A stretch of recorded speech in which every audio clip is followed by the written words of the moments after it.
सोचो, तुम दोस्तों के साथ बैठे हो और अचानक कोई ऐसा जोक मार देता है जो तुम्हें बहुत बेकार लगा।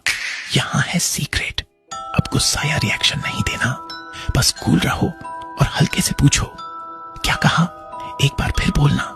जैसे ही वो रिपीट करेगा, हंसी आधी रह जाएगी और असली मजाक शुरू होता है।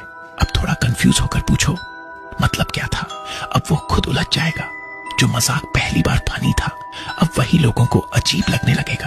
धीरे धीरे हर कोई सोचने लगेगा, शायद ये जोक इतना फनी नहीं था। और सबसे बेस्ट पार्ट, अब तुम हंसोगे मजाक पर नहीं, इस पूरी सिचुएशन पर। और आखिर में थोड़ा मुस्कुराओ और कह दो, अरे समझ गया यार, मजाक कर रहा था। अब शायद फिर ना मिले। फॉलो करो और सीखो माइंड से खेलना।